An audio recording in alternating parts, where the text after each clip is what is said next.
I'm Christina Bosnakis. And I'm Gabby Gaudette, and you're listening to the TDN's Let's Talk.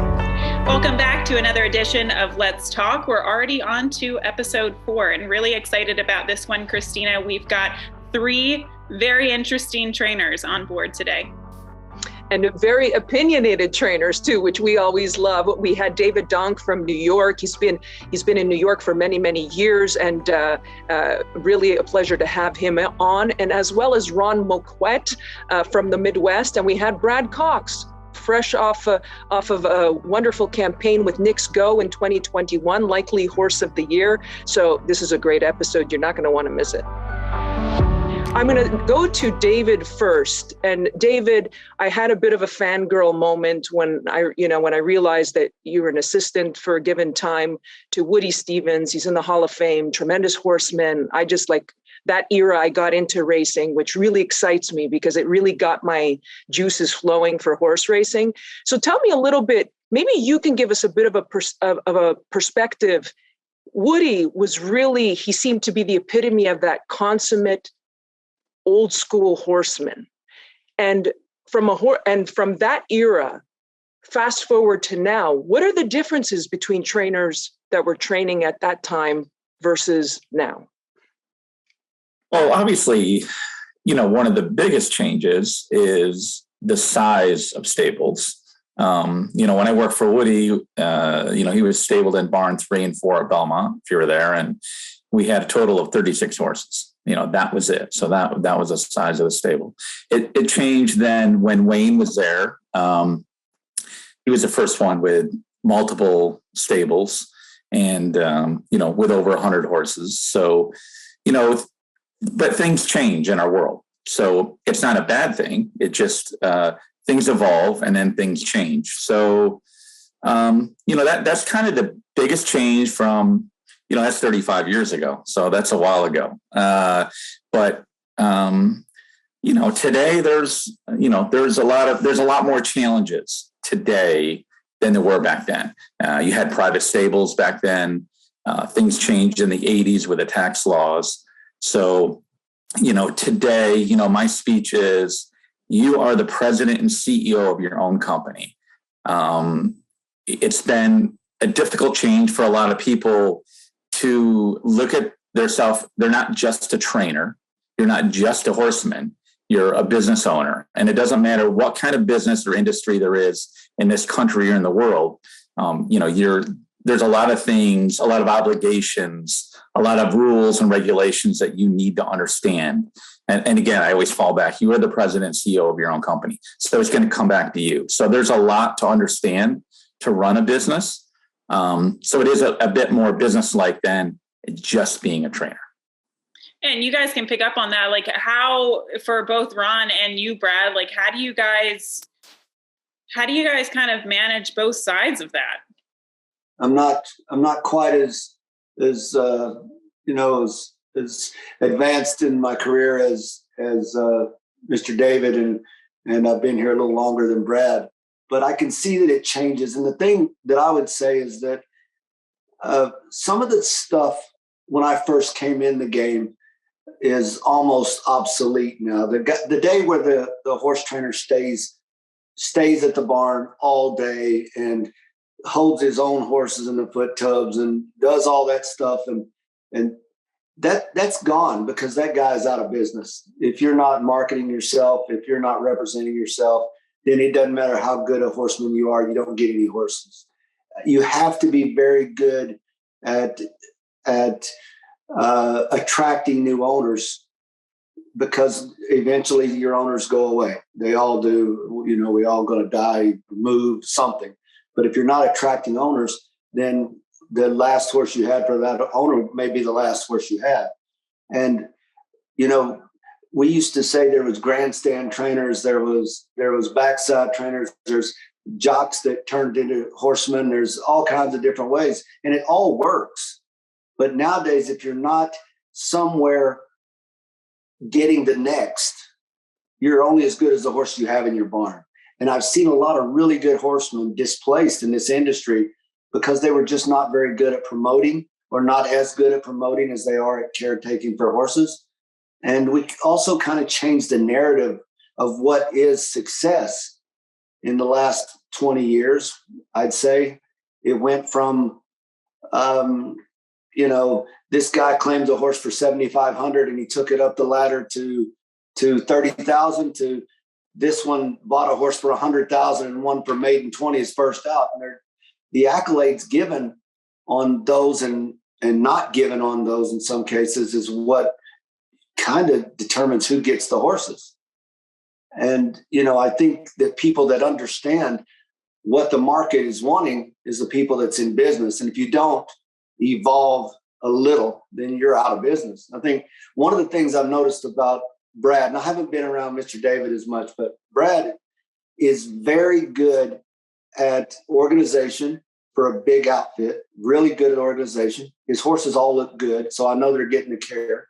And he's the best I've ever seen at managing expectations.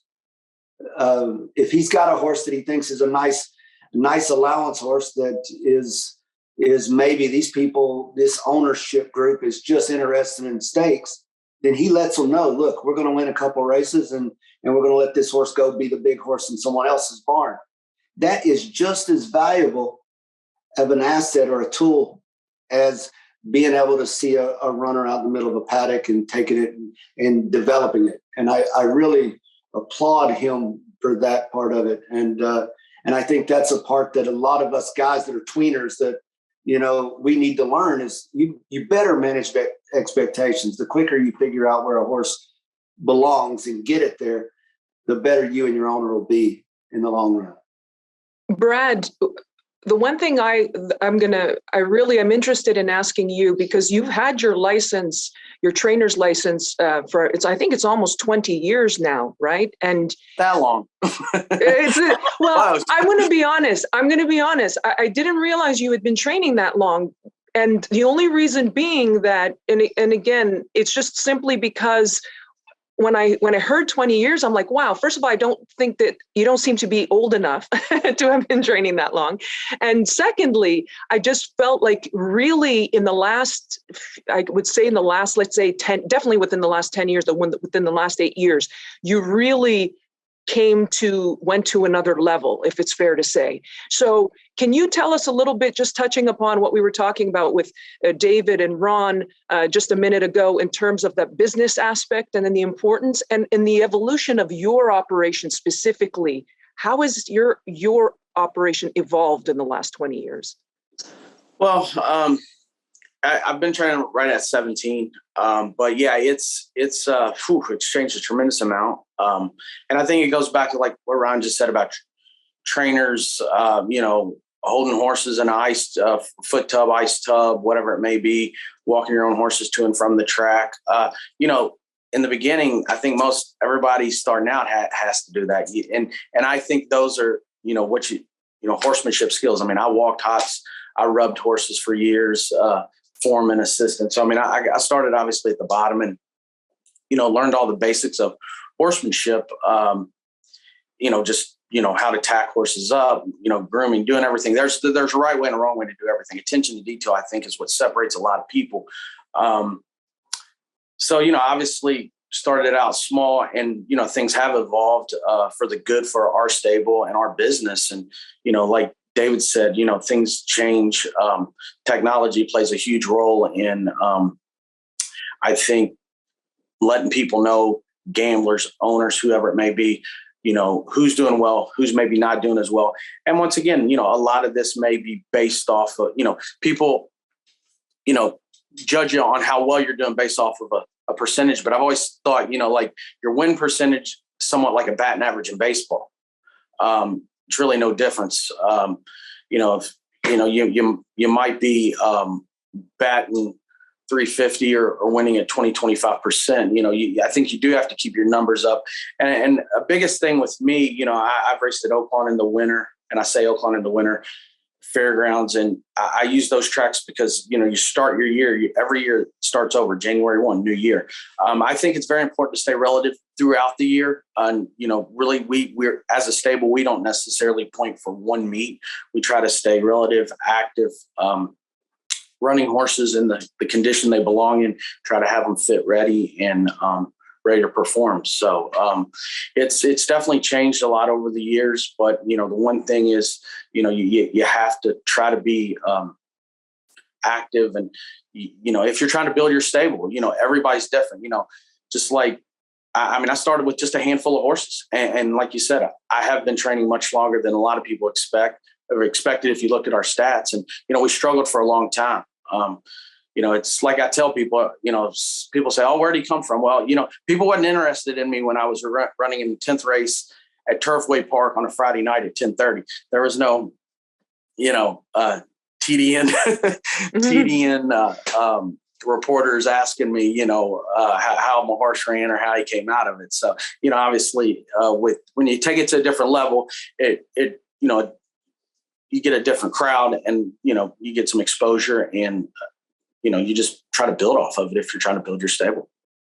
So Brad, you mentioned building your stable, and anybody can answer this question, but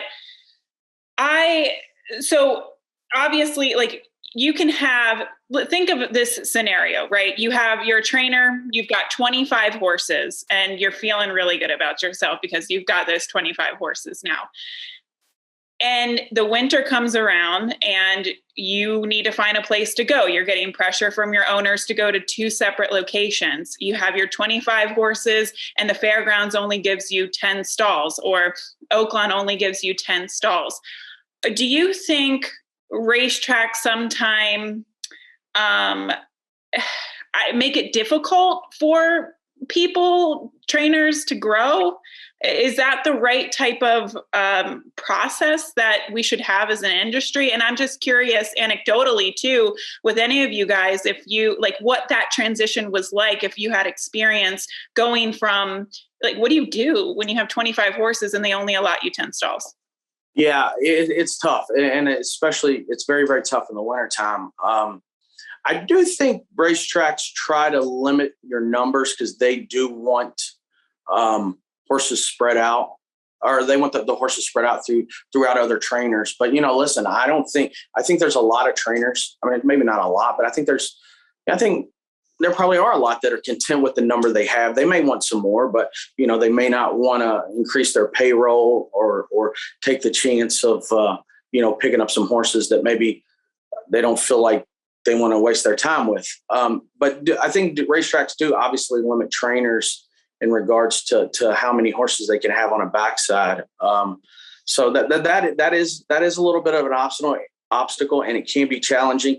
But listen, I can remember being split between Oaklawn and the fairgrounds a winter or so, where I had maybe 15 horses at Oaklawn and a half a dozen at the fairgrounds. And, that doesn't really make sense from a dollar and cent standpoint, but sometimes you have to lose a little money, I think, maybe to get ahead and keep and retain the horses you have and run them in the right spots to be competitive and keep winning. So there with someone trying to get started and grow their business, I think there's going to be some times where, it doesn't make sense from a payroll standpoint or an expense standpoint, but you just got to bite the bullet and hopefully get through it, because it can be very challenging. Obviously my situation is different, but Brad's right. It's Gabby, to your point, I think it's challenging for the young person. So I think that's what's key in our sport to evolve is, a lot of younger people getting the opportunity to. I think it's also, where do you want to go? Where do you want to be? What is your model? My model is not going to work for everyone or a lot of people, let's say, but, and again, it's going to come down to clients, what kind of clients, what kind of loyalty.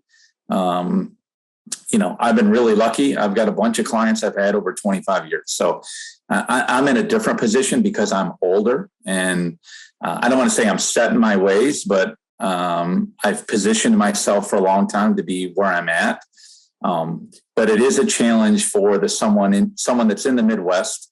Where do you go? Do you go to the fairgrounds? Do you go to Oaklawn? Do you go to Florida? Sometimes it's rapport. Who do you have a rapport with? Where can you get the stalls? Where do your horses fit? So it's a big challenge. a lot of times in life, it's not always what you know, but who you know. So, but it's, people maybe also to be a trainer, don't expect to get too far too soon. You'll earn your way, reputation. Listen, it's like any other business. I always say, we're a trainer, we're an employer. When you're an employee, you work 40 hours a week. When you're an employer, you work 80 hours a week. So, how much do you want to do it? Bottom line is, do you love it? So, to do this, it's like being a farmer. I grew up on a farm, you better love it. So, and I use the analogy with my kids, find something in your life you like to do. If you find something you love to do, you have a chance to be successful. And I'll say Ron and Brad are extremely successful. I'm sure that's why we do it 7 days a week. But it's a challenge for the younger person. The problem that I had with breaking in to the industry at all, especially was what you guys touched on as far as getting the stalls and not knowing anyone. I come from a place of Blue Ribbon Downs where we did match racing, and then we did, my first race was for $1,000 maiden special weight. That's the first race I ever won. And when I tried to go to Kentucky, I ran horses in Kentucky for, I think, 5 years at Churchill before I ever got my first stall. And I had the extra expense of stabling somewhere where I was paying stall rent and coming over and running. And I kept on thinking, asking the powers that be, what do you got to do to get stalls, please? And, apply next year. You'll get them next year. And it was kind of hard to get in for me. And then I saw it was naturally easier for other people, but that's okay. The reason I used to get a hard time from Ben Huffman, he always said that, well, you're Oaklawn's boy. You're Oaklawn's boy. I know you're, the guy from New Orleans didn't even give me stalls last year because he said, I know your focus is Oaklawn. You're not going to give us a fair shake. And I was like, okay, well, here's the reason. I went to Kentucky for 7 years, tried to break in, and ended up getting 4 stalls and losing the majority of my clients to people that wanted to run in Kentucky because I couldn't get stables. And Oaklawn, when I come there, they said, look, we may have to put you in 3 separate barns, but we're going to give you 10 stalls the first year. I was there with Al Stall on one side and Tom Amos on the other. And we were in the back. It was actually the pony barn. And I thought, it doesn't matter. We're here. We're all here. We made it. We're inside. And I felt like that's where the loyalty for Oaklawn started for me, they were the first ones to go out on a limb and say, let's give this hillbilly from, Blue Ribbon Downs stalls. And it really helped me because then I got a couple people from my hometown that had some money that sent me a couple more horses. And that's where, you had to have somebody go out on a limb and say, this group of people is worth having their horses on the grounds. Well, because I think the politics, what I'm hearing, there's an element of politics to all of this. And so already when you're starting out, you probably don't have a lot of horses. You're not starting with a lot of horses. You may not have a whole lot of owners. You may have 2-3 owners that are going to be there to support you early on. And it already it's already an issue from the beginning because your horses might be split. It costs more money to do that. You've got to split your staff, I would assume, also while you're doing that. And so there is an element. It sounds like there's a political thing. But I'm guessing, and maybe one of you can tell us, a few, like 20, 30, 40 years ago, was this the issue or was it a different landscape because you were pretty much staying at the same track year round? What was it like, let's say in the 80s? These guys aren't old enough, maybe, in the 80s. I was in school. It was tougher then. That answer. Gabby wasn't born yet. Like in New York, listen, it was a tough place to get stalls. It is a 180 now. New York intimidates people. Some costs have come down, workman's comp and stuff. There are advantages in New York, but listen, stalls are available. So it is not a little harder in the summertime, but not as many people come, but the horse population is a lot less. So in the 80s, it was a lot tougher. And when we all started out, when we were younger. So the younger person, at least in New York, it's not as difficult. We're seeing some young people come up. Michelle and, a couple people, Natalie, a couple of girls have been successful. It's great to see get started and, hopefully they get a little support. But, for the East Coast, it was a lot tougher in the 80s. David, we're talking about, since we're on New York, and you touched on a couple of things in terms of horseman's comp. Obviously, the labor laws in New York are they've been in the news. We've heard about it. We've heard, several trainers have been affected by it negatively over the course of the last year or two.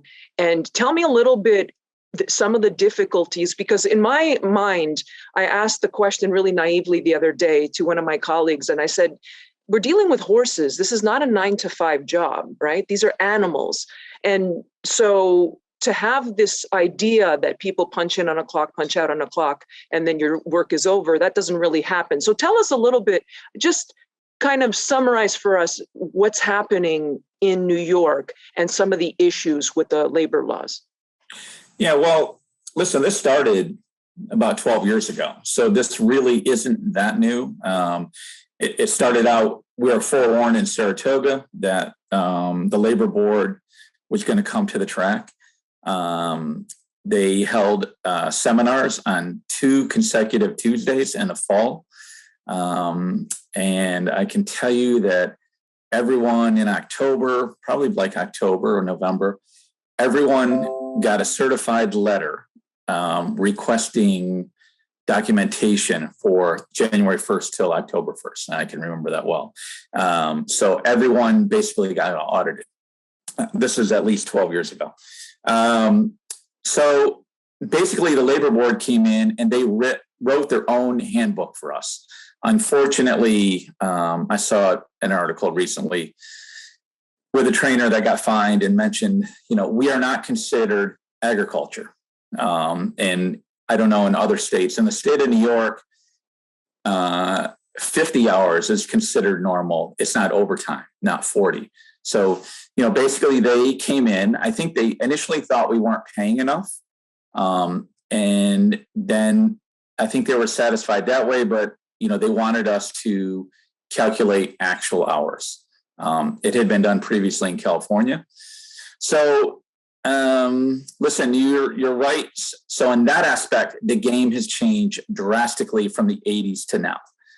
You need to run it as a business. You need to calculate, be fairly accurate on your hours. And part of that is calculating overtime. And obviously in the state of New York, minimum wage is now $15. Overtime is $22.50. So, and then there's split wage. I'm a little different because I do my own books. I like to do bookkeeping. I do my own payroll, but it's a huge challenge for people. Even if you don't do it yourself, you need to understand it. So yeah, it is a different way of, they're talking about holding the horse in the ice tub and this and that. It's like, that guy's on the clock, or listen, if they're hanging around the barn till 1:00, we used to, whatever, that's really not done anymore, because everybody's on the clock. So it's a disappointing part of what we do, I think. Used to be maybe you didn't get days off. You do days off. If I have a lot of help, some of my grooms are on a 5-day schedule. So it's easy to keep hours down. So yeah, it's a big challenge. I don't know if you'll see it everywhere in the future.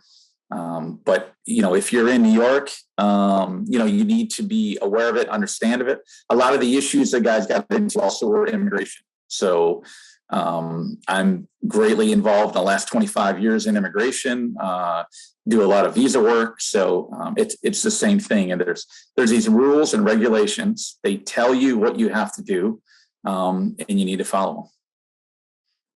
Can I jump in there with one of the things that I would like to attack kind of is the perception that trainers are just getting filthy rich.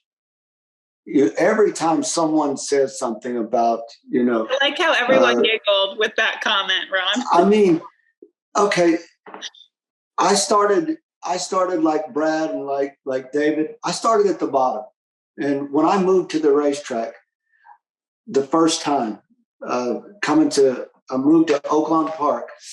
They give me a tack room. It was in track robberies, tack room C. That's where I lived the first year that I worked here. I made $185 a week. And I know we're talking about, there's dinosaurs roaming and whatever, but I made $185 a week. And if you looked at my clock that I did, I promise you, I was there for the love. It wasn't the money. And I worked my way up and kept working my way up to a groom that made $300. And then if you clipped horses, if you clipped your own horses, which we were allowed to do then you made $30. And if you held horses for a blacksmith, I was hauling feed, hay. I was doing everything I could. And then I thought, well, when I make it to be a trainer, it's going to get good then. That's when I make the money. I don't mind sacrificing down here because when I get up there, I worked for Bernie Flint for a little bit, and I saw he drove a Lexus. I mean, holy Lord, that's awesome for me. And the first time that I started paying people, and I wanted to pay people everything they were worth, and I did it, and I was very proud of that. And I noticed that my first 3 years of training, I lost $172,000. I lost $172,000. Now, everybody compares this to other industries. I don't know of anybody that would work the hours that a trainer does and sign up to lose that much money and still have people tell you that you're cheating your help or whatever. The perception that I'm not saying that there's a 1%. Okay, the 1% is what everybody talks about, is the ones that are super duper highly successful, and they're not breathing the same air as the rest of the people, and everybody's trying to get to that era or that rare air. But you would think if you ever got on social media, and I don't recommend it, whenever one of these things happen, they think that every trainer is taking advantage of their help. And it's just not true. Now, do some pay better than others? Yes, that's why they get better help. And some, but everybody's evolved over the last 12 years for sure. But before that, we've all started. I wouldn't treat anybody like I was treated. No, but I also know that I weeded out who wanted to be there very quickly, because I come in there with a group of guys that all come with me, and they're all, one of them's waiting tables at a nice restaurant. The other one's an assistant coach in his third career. I mean, they're all doing other things because they couldn't stomach what we had to go through to get to where we're at. I just don't like the perception that's basically an unprotected perception that trainers are just filthy rich and taking advantage of everyone, because that's so not the case. Well, I mean, Brad, you're likely going to be champion trainer once again. I mean, is it all sunshine and rainbows? Can you kind of speak a little bit more to that? Mostly thunderstorms. No, in regards to the labor issues, it is tough in New York. It's very, very tough. It's very regulated.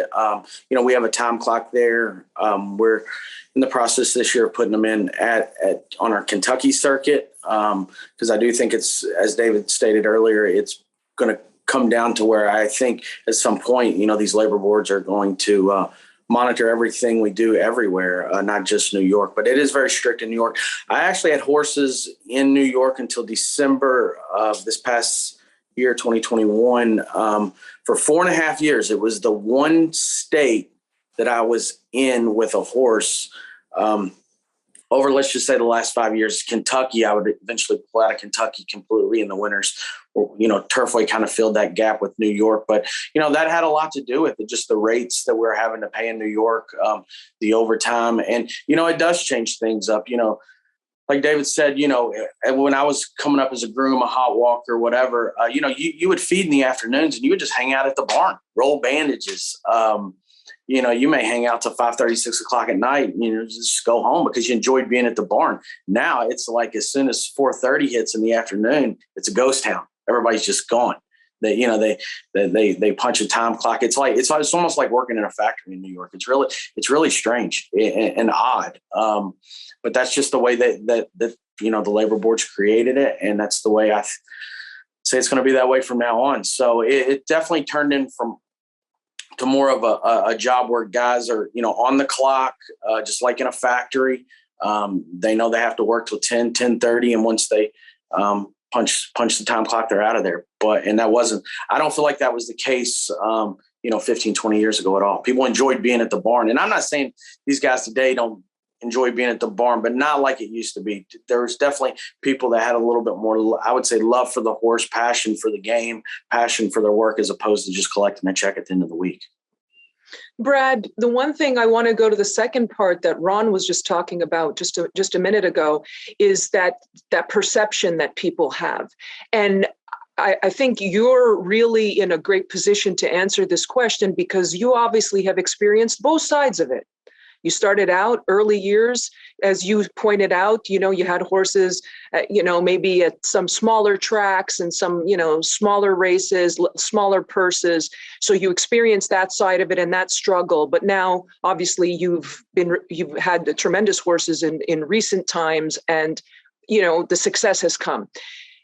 Is it really our perception that, especially the guys that are at the upper echelon of training, they're just rolling. They're just on easy street.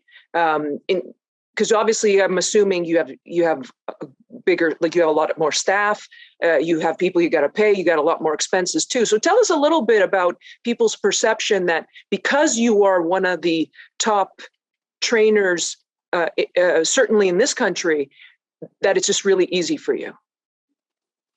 No, there's nothing easy about this. And like David said, I mean, it's a tremendous amount of work. I have younger people come to work for me, and like you said, the perception, this is easy. Well, I think there's a lot of people that think, I could do this. They can do it for maybe a week. They can maybe do it 2 weeks, but then get into week maybe 3, no days off, on the phone, basically, from the time you're finished training for the next 2-3 hours. I mean, listen, I apologize. I was 10 minutes late getting on this interview because I was on the phone with owners that I had to take care of business. It's nonstop. Horses get hurt. You have to make those phone calls. Horses going to the clinic for, just issues, whether it's colic or chips in an ankle or whatever it may be. But it's a nonstop 24 hours a day, 7 days a week job that, listen, the bottom line, I always say the reason we continue to come back and do this every single day is because the highs outweigh the lows. There's so many more lows. I mean, that's just the way it is. I mean, with so many horses in training, there's going to be things happening every day that's not good, but the thrill of winning at a high level, or winning period, but especially at a high level, the thrill you get, the satisfaction you get, being a part of a very good horse it's a thrill that like no other. And that's why I think we keep doing this in regards for the trainers. I mean, it's just, it's tough, but there's nothing easy about this. And anybody wants to sign up and give it a shot, go for it. Good luck. And, it'll work out for some people, but most it's not. I really think that, a perfect example, Saturdays and Sundays for our trainer, it's their busiest day. That's where the general public, the workforce of America, that's their easy days. They're off Saturday, Sunday.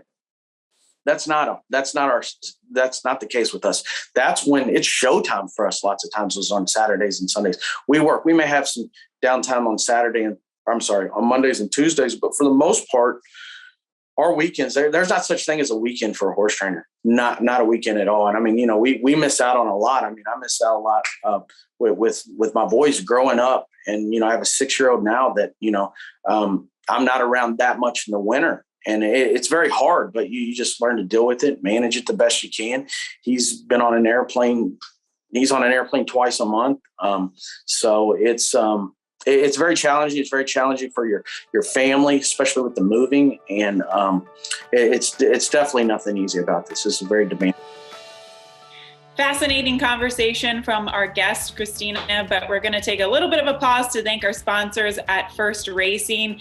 They already had the Pegasus World Cup and it was sensational, but there are a couple of big days on the calendar coming up as well, including at Gulfstream. Gulfstream always during this time of year is loaded. We also came out of the Holy Bull, which was a fantastic race, and now going into such a big weekend. It seems like every big weekend is a big weekend at Gulfstream, doesn't it? And after the Holy Bull, we got the Fountain of Youth. And, you know, it's really important to note the Fountain of Youth, and also they have the Devona Dale on the same day. Really, those are classic stepping stones, races that we're going to see, or we typically see horses that go on to the Triple Crown, go on to the Kentucky Derby, the Preakness, the Belmont, of course. But it's really exciting racing at Gulfstream. I'm down in Florida. I get to enjoy it, but we all get to enjoy it, really. So great racing. But Gabby, it's not only at Gulfstream that there's big racing on March 5th. I feel like there's so much focus on the 3-year-old prep races at First Racing tracks, whether it be Gulfstream. We've had several Derby winners come out of South Florida, but we've also had several Derby winners come out of Santa Anita. And March 5th is also going to be a big day at Santa Anita. It's going to be San Felipe Stakes Day, but also Santa Anita Handicap Day. There's going to be 3 Grade 1s on the card, and the Fillies race, the 3-year-old Fillies race, will be on Sunday as well. So a superstar weekend at Santa Anita on March 5th, as well as at Gulfstream. We hope you tune in. Brad, I think you brought up a really important part, because at least for me personally, I've got a baby that's going to be 3 months old February 12th. And, you know, Norm and I have sat down and tried to plan out what we're going to do for the next couple of months with my work, with his work. How are you supposed to be in all these different locations with a child? And then when they get to school age, that makes it even more difficult. And we've had conversations. I mentioned earlier, our first podcast was with Liz Crow, Christina Blacker, Anna Seitz, and we talked about women managing, their careers, successful careers, and family. But what about the men, that side of it too? This is a lifestyle. It is all consuming. All 3 of you have children. How has that been throughout your careers, and kind of like change throughout the years too? No, I mean, it's very challenging. My wife Livia does a good job of coordinating flights, getting herself and Brody, down to the fairgrounds or Hot Springs or wherever. They were actually here for the Pegasus this weekend. It was a quick trip. I didn't feel like I even got to see them much, just due to the fact, just so busy with Nick Sco, and we had a filly on the undercard. But it's very challenging. I think it takes obviously a spouse knows what they're getting into, and it's hard. I mean, I think that's another thing. Like, when I am back home, like, honestly, like taking Brody to school or picking him up from school is really kind of like, I mean, those are highlights to me. I mean, small things like that. That's how demanding this job is. That's how stressful it can be at times. And it's very, very challenging to make time for your family. And you just have to do it. I mean, it's crazy. Every summer we try to go on a family vacation for a week. And, the first thing Olivia will ask is, what weekend is the Belmont? What weekend is like the stakes at Prairie Meadows, or when do you go to Saratoga? So it's, we like this past summer, we basically had to manage our vacation around Mandaloun, Essential Quality, and, horses of that caliber that, you have to be there when they're going to run, and you want to be there. You're excited about that, and you're also excited about getting away for a few days as well. So it's challenging, but it all works out. You got to have a family. It's very understanding for sure. Yeah. Like, listen, Brad has done a good job with it. Todd is a good friend of my example. Listen, they've put themselves in this high profile. They're very fortunate. Listen, they don't want to give it back. And so, but obviously, you hope that your other half is the better half. Listen, I made a decision when my son was in 4th or 5th grade. We used to go to Florida for the winter, had a house there. we realized at some point that he needed to be probably best in one place, and that was going to be New York. So I stopped basically going to Florida. It took me a few years to filter that out, and just made a decision that, I'm going to base myself in New York. And I lost one client that went on to be quite successful with the horses. And he had asked me point blank, and he said, "Are you sure that's what you want to do?" And I said, "Yeah, I'm not going to Florida." And I said, "Listen, it's coming from here. I made a choice that the family was first." At the same time, financially, it changed because we did get slots in New York, and the money changed. So I look at it today, it's not economical for me to go to Florida the way my model is, but everyone has to find their own path. And for me, it was making a decision that the kids came first. I'm going to tell you the next 18 years are the greatest years of your life till they're going off to college.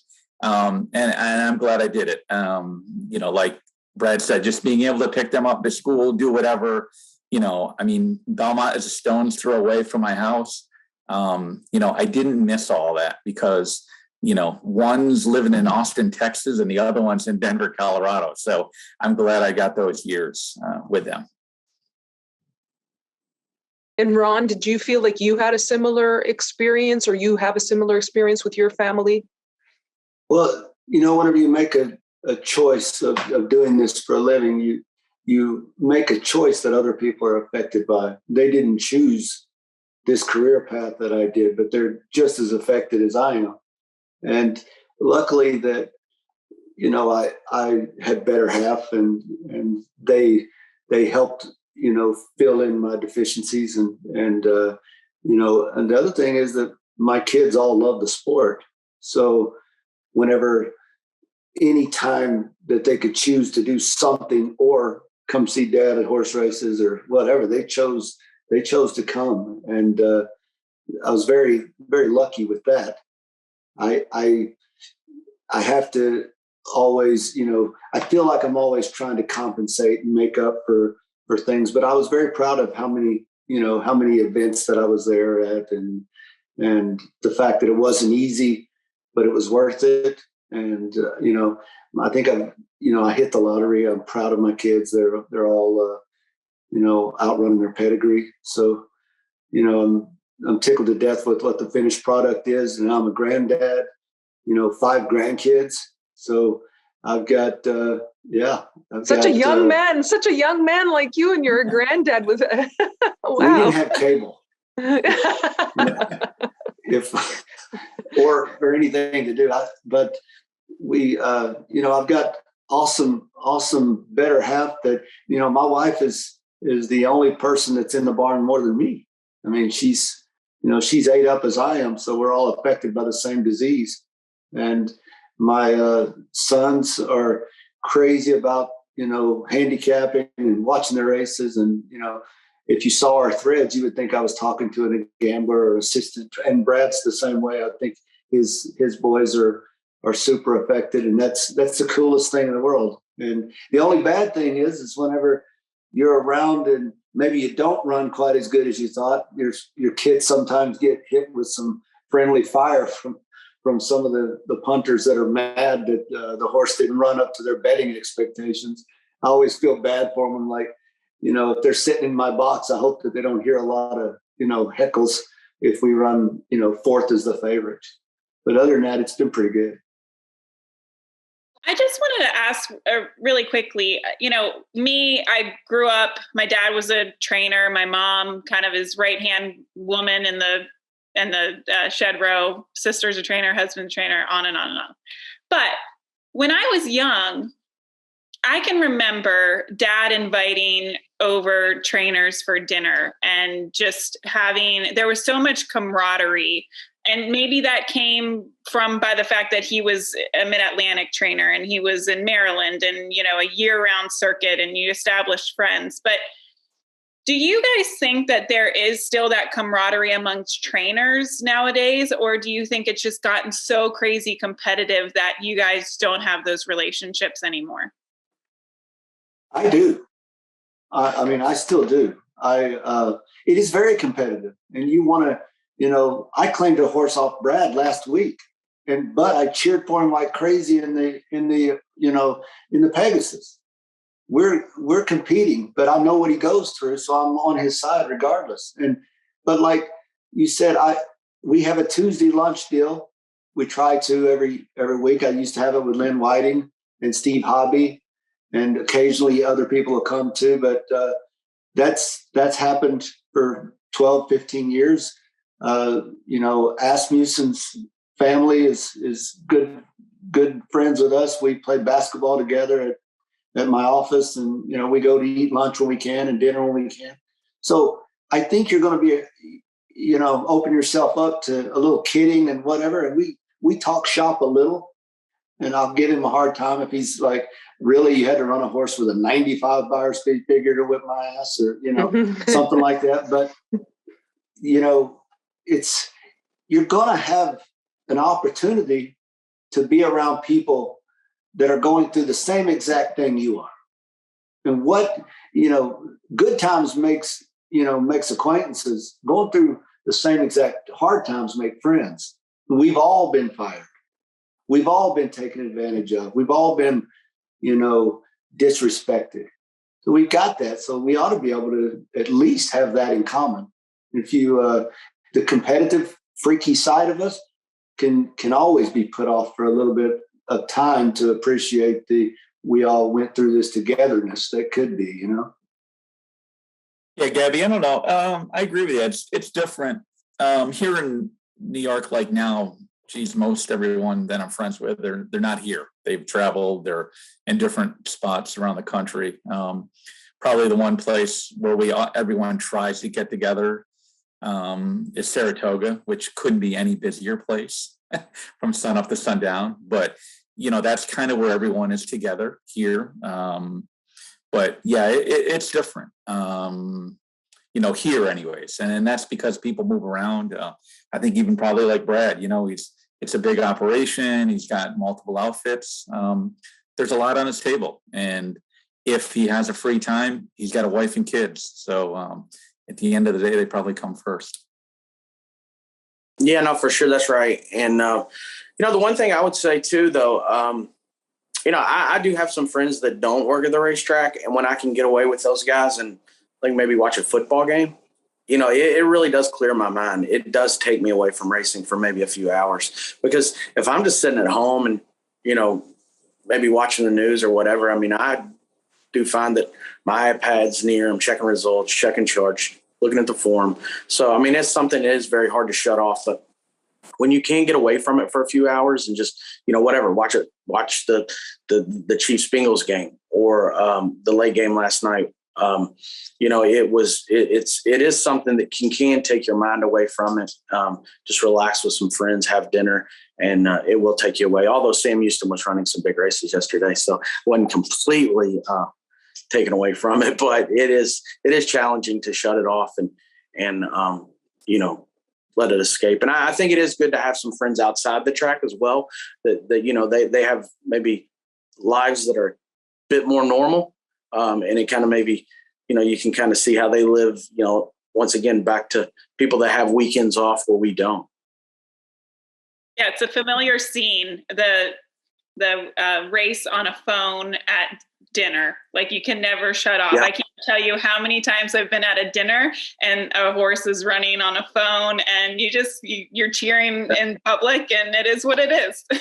And, once again, that probably has a lot to do with the so-called super trainer now. It goes right back to that, where, listen, I can be eating dinner and watching a horse run at Indiana and then watching a horse run in New York, and I may be in the paddock at Churchill. So, that I think, technology is obviously, help super trainers grow. But listen, Dwayne Lucas didn't have that when he became the first super trainer. So if anybody wants to say super trainers are bad for the game, blame Dwayne Lucas. I love that. Not here, Brad. This is not here. This is like the biggest Dwayne Lucas fan. No. Yeah, me too. He's the man. Nobody's going to say it here. I didn't say it was bad, but no. Like it. But Brad, you said something that's really funny that just actually that made me think of that, you have your friends, that some of your friends are not racing people, and I do too. And the flip side of that is I had one of my friends one year, she got married in Australia on Derby Day. And it was like the end of my life. Like when I found out, because she was my best friend, she was one of my closest friends, so that I was going to go to Australia and miss the Kentucky Derby, I was like absolutely like devastated. But it's one of those things. There's the flip side where like you were saying, weekends. There are no weekends. Gabby can probably attest to that. I'm in the media, horse racing. I work weekends too. We're all weekend, people. But the one question that I have for all of you that I think that kind of segues a little bit from what we were just talking about is we're talking about friends and family and all the people around us and all the people we trust. Now, the single other group that you guys have around you, besides friends and family, are owners. The importance of owners, the importance of having not only good owners, but owners that have stuck by you through thick and through thin, through all of these years.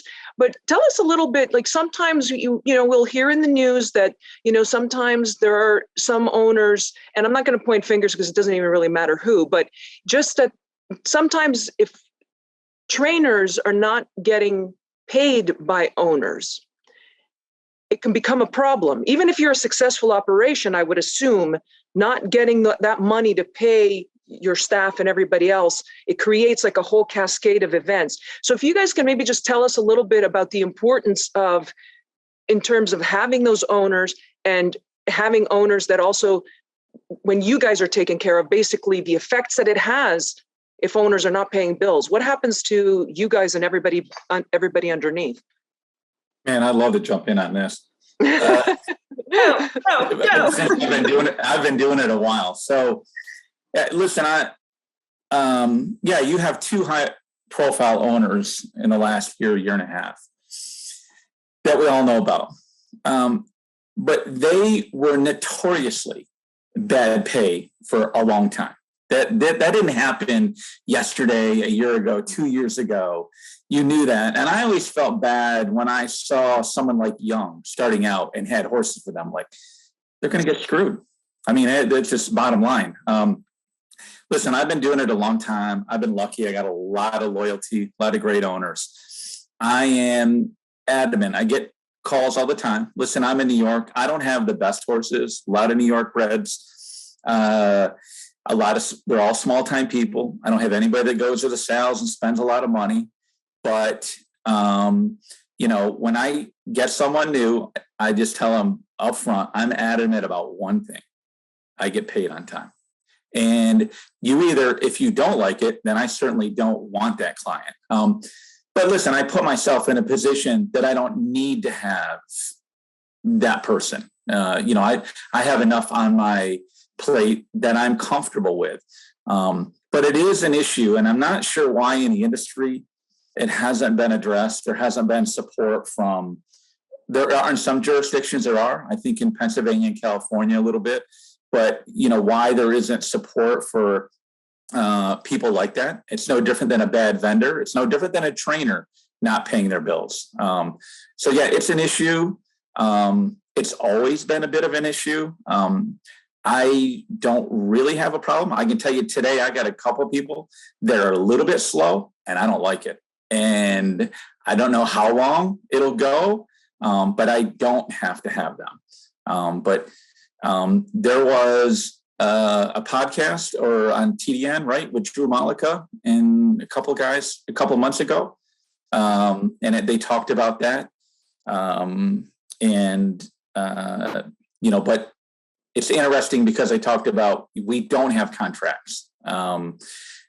Today, I don't need them. I'm in a stage in my life that I don't, if I get to do this 10 more years, but is that an issue? And I use the analogy, when you go to the grocery store, they make you pay one form or another. So it's not rocket science. There's nothing worse than a bad client that won't pay. It doesn't matter how good their horse is.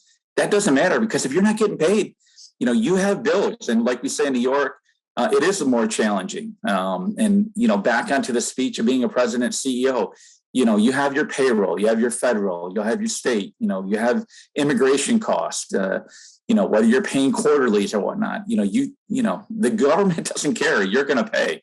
But there's nothing worse than having a bad paying client.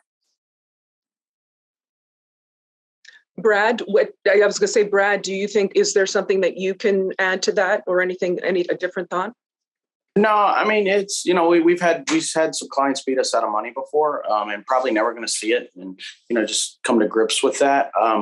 But, that I think, like David said, there's been a couple guys that've been in the news over the last couple of years. And, the one thing it taught me is, it did teach me to say no, because I've been approached by some people that were notorious for maybe not paying well or paying on time or even paying period. And, I turned them down. I didn't want to get myself into something I'd already gotten into with another client. And, that is the one thing about trainers. I mean, or owners, they have a reputation for being good pay, bad pay, or slow pay. I always say slow is better than no, but, you always, and I think, look, like David said, the racetrack's a weird run. It's a weird run business. I mean, like, we have hay, straw, feed delivered, and we don't pay when it comes through the door. And we'll go to the tax shop, we'll buy things, purchase things, and then pay at the end of the month. Therefore, it is run a little weird. It's probably not run the way it should be. I think if we could pay up front and do things a little bit more like the real world, it would probably run a little smoother, and it would probably weed out owners that are not paying their bills. Because I think it would put a lot more pressure on us to obviously crank down on these guys to get them to pay. But for the most part, I feel like, most of my guys are pretty good in regards to paying on time. Well, the problem is, it seems like if one owner doesn't pay, you say no, he'll go to the next guy. They'll say yes or no. They'll go to the next guy. And you never really wind up weeding this owner out. They just go to more vulnerable trainers who might not have the same type of cash flow. And they're relying on these owners that aren't necessarily paying. I've always had a thought that maybe the onus should be put on the racetrack, that if there are owners with outstanding bills, they're not allowed to enter horses. They're not allowed to run. And I mean, Ron, do you have any thoughts on how to maybe remedy this problem? Well, my wife does hunter jumpers, and I've got a client that does what is it? The deal where they do the fancy quarter horse stuff. And every one of those have to pay up front. We're the only industry I know of involving a horse that you don't pay up front.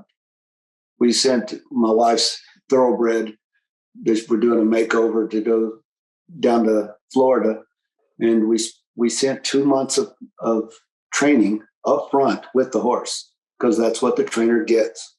They get paid up front for the first 2 months. And then you'll get an invoice 15 days before that's over, so you can pay up front for the next. And I've had owners before that was 7-8 months behind and claiming horses at the racetrack with another trainer. It's hard to do.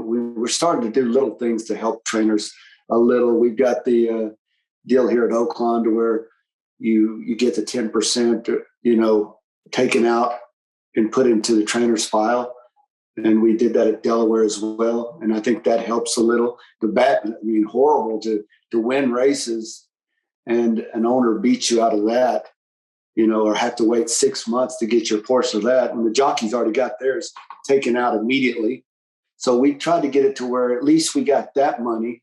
You didn't win and you didn't get paid for it. But it's caused me to reevaluate how I do business.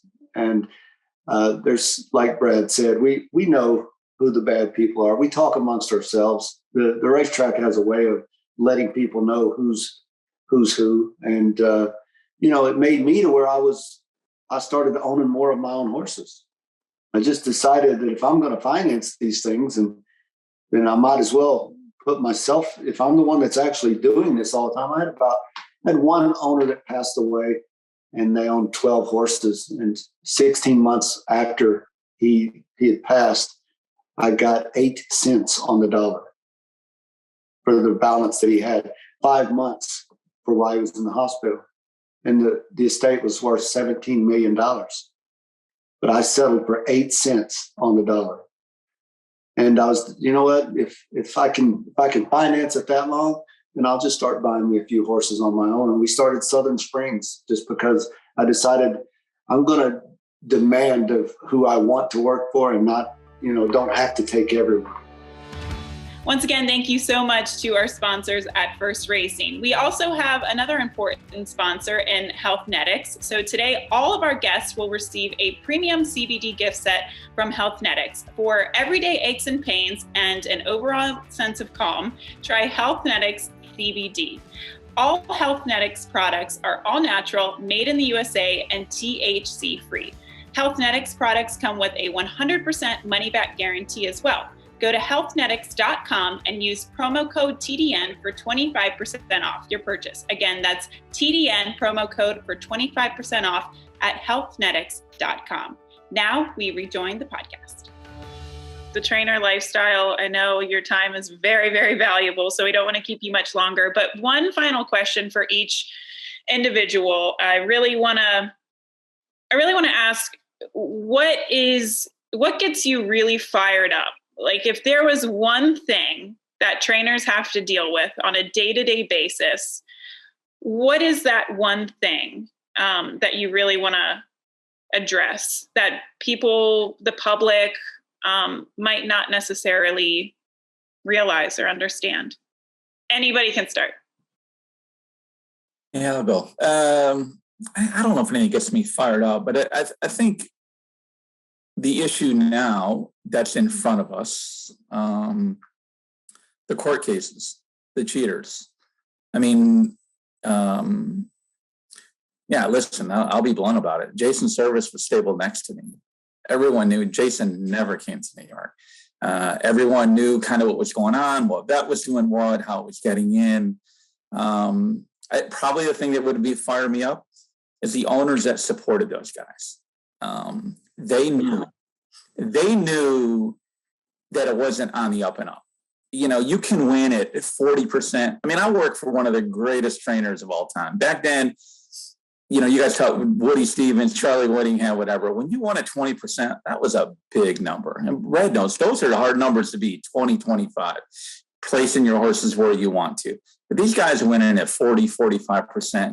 And then the owners that supported these guys, and in the situation that we're in today with some of the cases going on, and there'll be more, but nothing has been said about any of the owners. Maybe they didn't know exactly what was going on. They knew it wasn't on the up and up. They knew their vet bills were really high. But we haven't heard anything about them. And listen, the game is about owners and gamblers. We're lucky to be, this is our passion. I'm very fortunate that I decided at a young age, at 14, what I wanted to do. My dad thought I was crazy. But from that point on, I knew what I wanted to do. But if you want to say one thing that would get me fired up is, what about the owners that supported these people? And not much is said. And, people that the press that glorify these guys as like the greatest trainers and, like they revolutionized the game.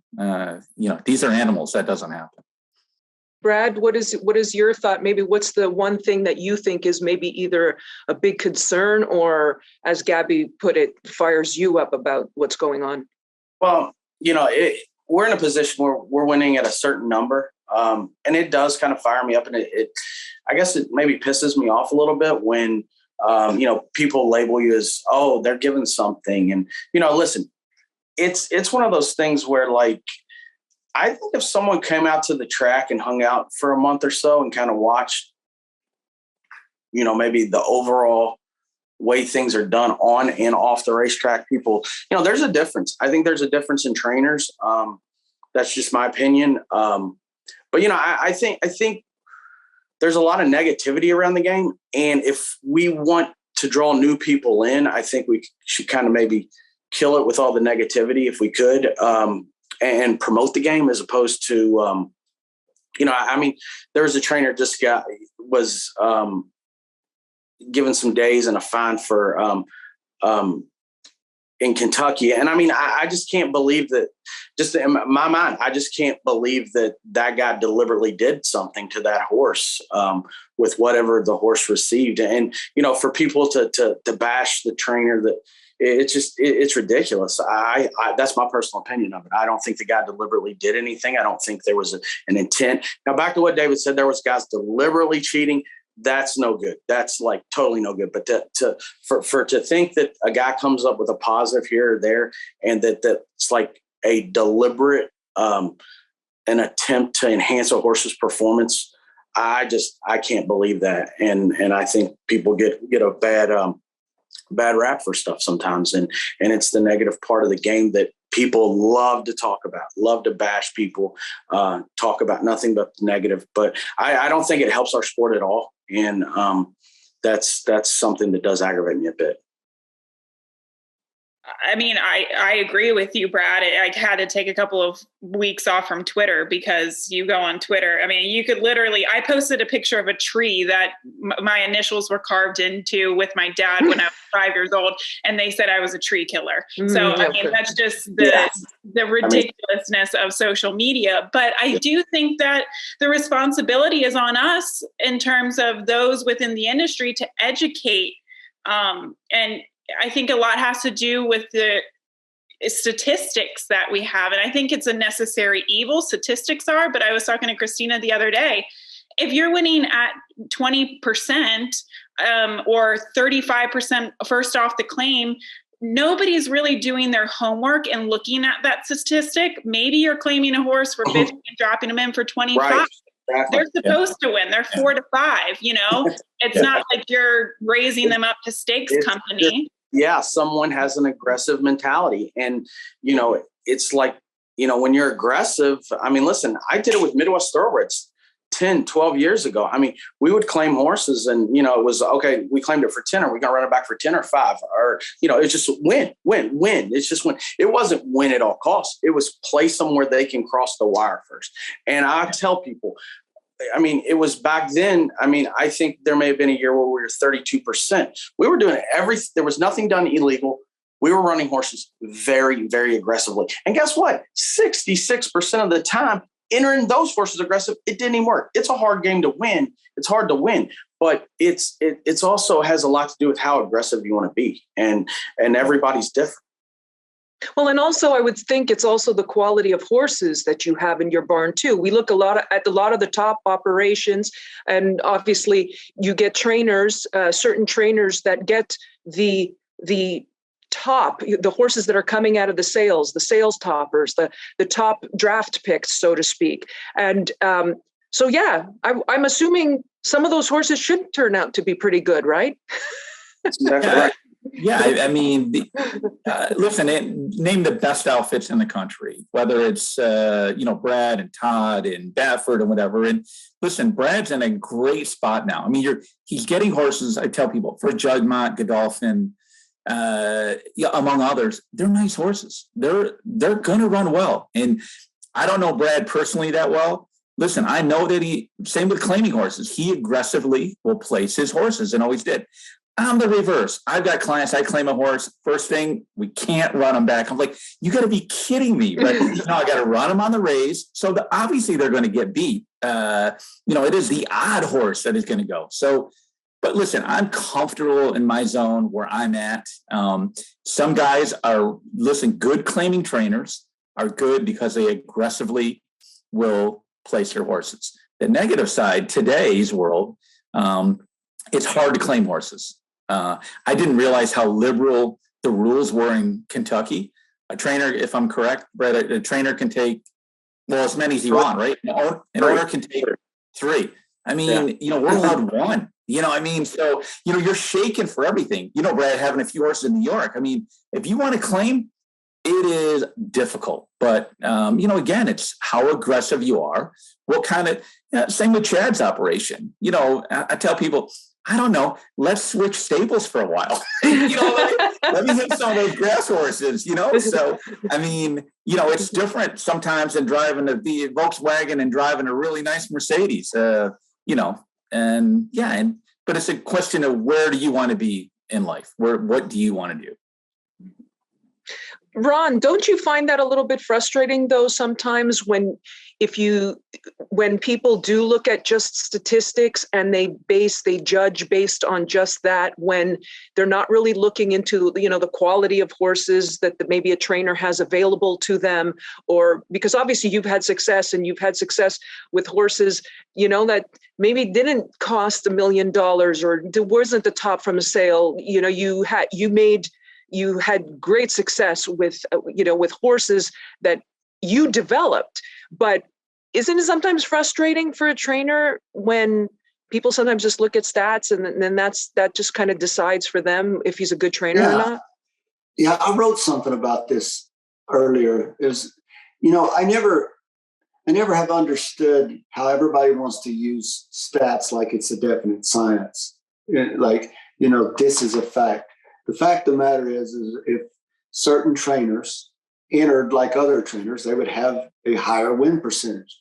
Now, does that mean they're getting the most out of the animal, the individual animal? Sometimes yes, sometimes no. But I don't like the fact that we only talk about the one stat, the win percentage of the first off the claim, that one percentage. And I said before, I felt like I'd done a great job with a horse that was back in the knee that was bred by a breeder of mine. And we ended up winning 3 out of 5, although they were all claiming races, 3 out of 5 with it, as someone else has with taking $1 million horse and winning $1 million with it. It's, do you get the most out of your product? Luckily, like people like Brad and Steve, the people that I get to see all the time, I think they get the most out of their product. From that point on, that's your job, is to develop the horses you have. You can't hate on somebody for getting, Alabama style talent and doing Alabama things with them. But if you looked up and you saw they had Alabama talent and they was doing University of Rhode Island things, then you would say that person's not good. Well, I think there ought to be extra credit given when people says, we run a race the other day with a horse that cost $20,000. We run second in the race, got beat by a horse that cost $450,000 at the same sale. We run second, got beat a half a length. At the end of the deal, there's a guy sends me something that was on TVG where they complimented that other trainer about how good a trainer he was and how he wins first out. And Moquett just isn't as good with first-time starters. Now, I would argue that I'm way money ahead.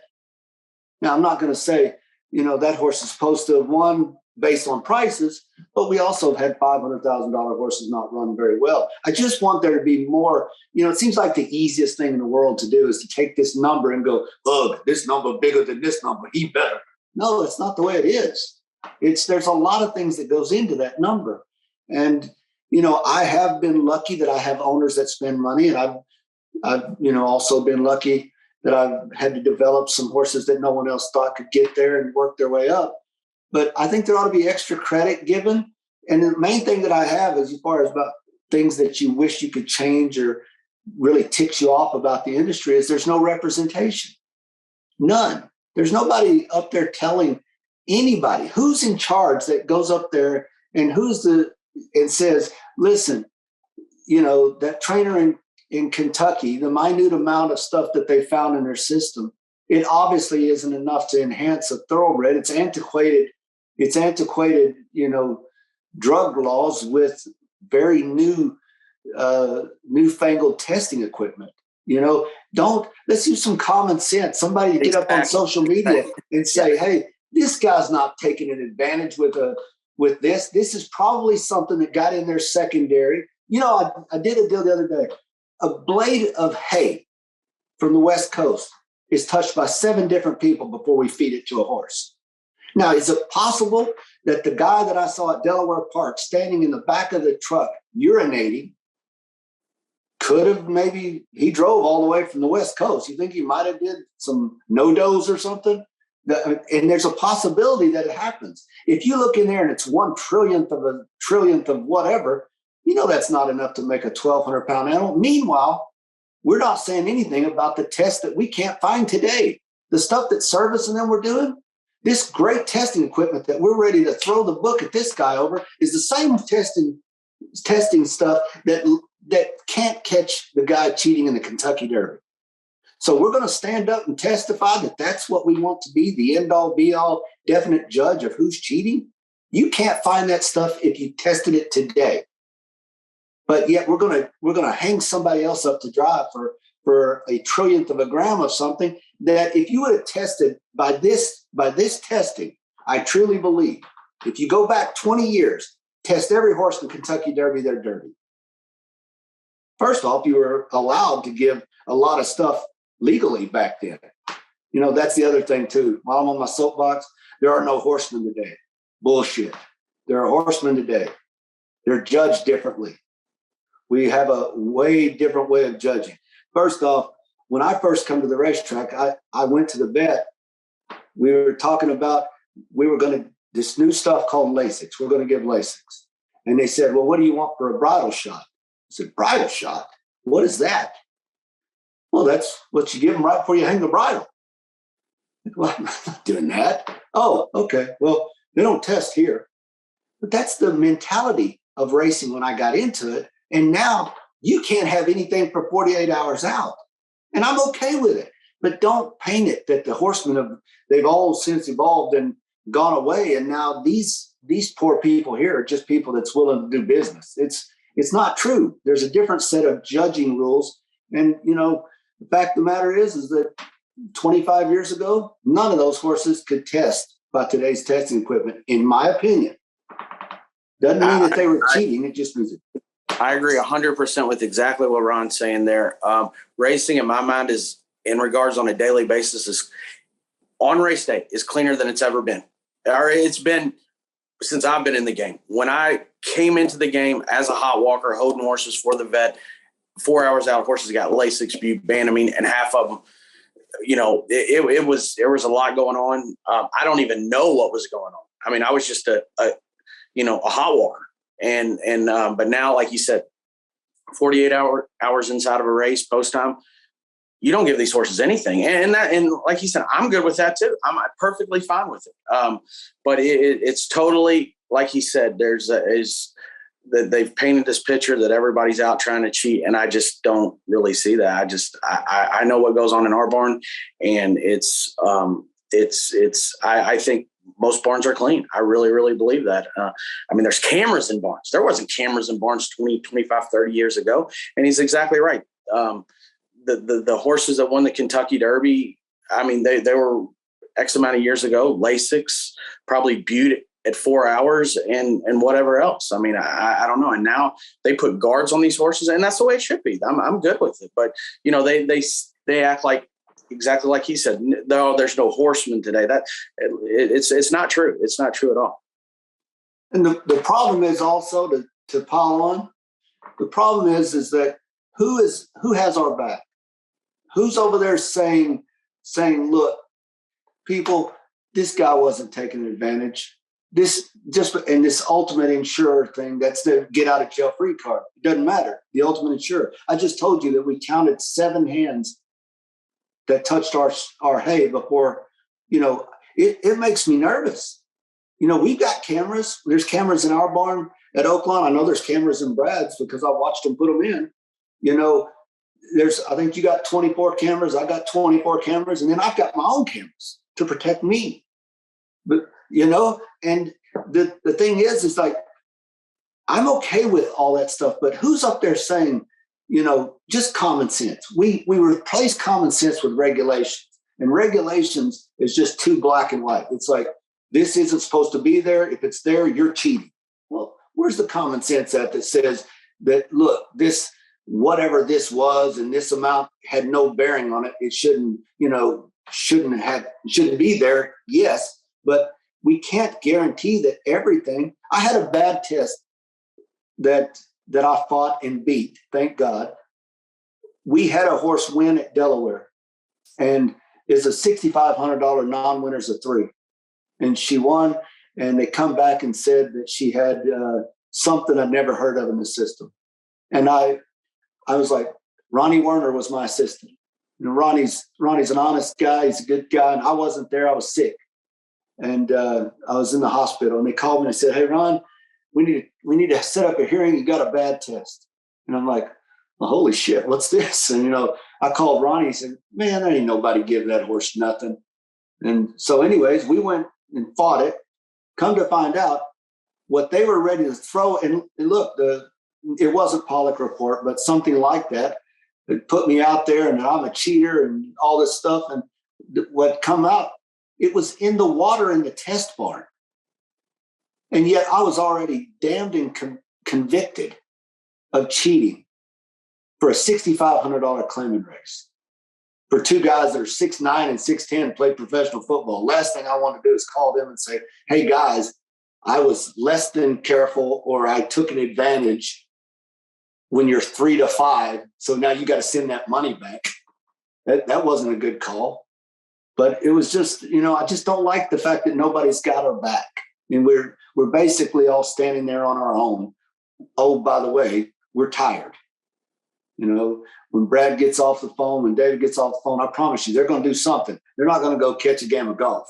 They're going to do something that is required by the life they chose. And there's just not enough time in the day to defend yourself, because these keyboard warriors and these people that are anti-racing are out there throwing all this shit to the wall. And then we're going, oh, well, surely people believe that this isn't right. No, they do. They do believe that we are cheaters and that we are, everybody out here is taking advantage of everyone we cross, and we're, less than desirable group of people. So that's my thing. Who's going to have us? What responsibility does the veterinarian have, in your opinions? Because you guys obviously are the point. You're the point people. You're the trainer, right? Because everybody falls on you guys. But in your opinions, what responsibility does the veterinarian have? Well, I think a lot, and I think we're seeing some of it now in New York, at least for a change. And in the harness game, multiple veterinarians are in the process of being prosecuted. But again, back to there was not a bad test. So nothing tested. If it wasn't for, wiretapping phones and whatnot, they wouldn't have got those guys. But, listen, we've seen, some changes, I suppose, hopefully brings awareness to that profession. Yeah, I don't think there's any doubt. I mean, they play a huge role, but I mean, if you can't trust your vet, then you are in trouble. You got to have the people that the practice, I use it at the fairgrounds and I use a different practice at Oaklawn. I mean, they're very reliable people that, I trust them. Bottom line, you have to have a trust them. And I don't think those guys would ever do anything, that they shouldn't do. And that's what it really comes down to, is a trust factor. Well, thank you guys. This has been a fascinating conversation. I wish we could go on and on. We might have to have a part 2, but just really appreciate you being open and honest and candid about it, because there are a lot of issues and there's a lot of pointing fingers and there's a lot of negativity. So at the end of the day, I think two things: we need to be nicer to one another, and we also just need to use logic and reasoning. Common sense. Goes a long ways. All right. Thank you guys so much. Well, Christina, I think I kind of need to catch my breath at the end of this episode. Fireworks. I asked the question, what gets you fired up? And we really saw what got these trainers fired up. Well, I think it just really, the whole segment really just encapsulates what goes on with trainers, and that people don't often have an understanding, because the trainer is the point man in the operation. And as we've seen, that point man could be on the top of the world one day and can be exalted, and we're all cheering them, and it's just and they are the most wonderful person in the world. And the next moment, many people try to tear them down. It's a really hard position to be in. And without really fully understanding what's going on behind the scenes, these guys are running an operation where in many cases, even if you have 20, 30, 40 horses, just think about it. Those are separate individuals that you have to take care of that are connected to how many owners, to how many, and also the staff, the people who are working for you, the blacksmiths, the feed company, the shippers. And I know I'm forgetting, there's a million people that come under that whole umbrella. But Gabby, it's really, I think it really points to the fact that these trainers, they have a lot of pressure on them. They have a lot of eyes on, they have a lot of on them. They have a lot of scrutiny. Sometimes it's hard, and sometimes they get caught in the crosshairs and they don't, and it's accidental at times. It's unwitting.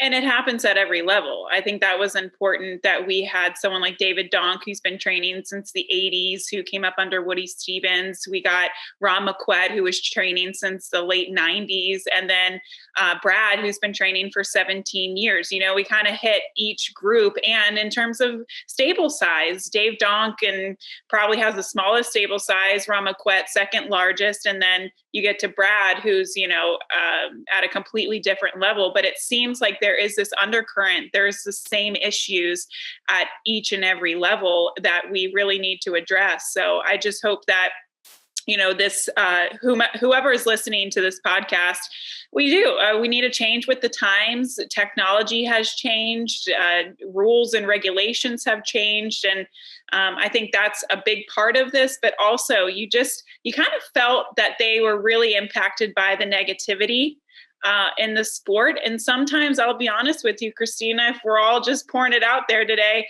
it's hard for me sometimes that people are just so negative on social platforms too, when we're just working, we're trying to make a living, we're passionate about the sport. And sometimes it is disappointing. And I think you kind of got that vibe from these three as well. Well, I think you make an excellent point. And the only thing I'll add is something that Brad said, that I think people just have an impression that when you're super successful, it's all easy. It all comes easy. You're making money. Okay, you're making money. You're also paying out a lot more money. You're also with the number of horses you have, proportionately speaking, you also have proportionally more problems as well. We touched on owners and how important having good owners who are going to support you and who are going to do the right thing and support these trainers. Because again, there is that trickle down effect. If the trainer is not getting paid, or the trainer is getting whacked on one side, many more people are going to feel it. So I do think that the sensitivity or the intensity that we saw in them in this episode is real, because they really become the target for a lot of animosity sometimes, and they work hard. Whether you are Todd Pletcher, Chad Brown, Brad Cox, whether you're David Donk, whether you're Ron Moquett, whether it doesn't matter where you are, where you train, and where you're settled. It's hard. It's hard work. These are animals. It's 7 days a week. It's 24 hours a day. I would say some people like to kick you when you're down too. You had a 6-5 favorite in a stakes race. You did your best. You were confident going into the race, didn't get the right trip, or something happened. Horse lost. You get yelled at by the owners, and you missed your son's football game on a Saturday. It's just the whole world is crumbling. So I just think that this really gave us more of a personal, a look into the personal life of a trainer. And I thought this was fantastic. A lot of fun. Yeah, I really appreciate them, and I'm glad that they came on, and we'll look forward to the next one down the line. But as you said, Gabby, we could probably have done 10 installments with these guys, and we would have had something new to talk about every time. So this was a good one, and we're so glad you guys joined us.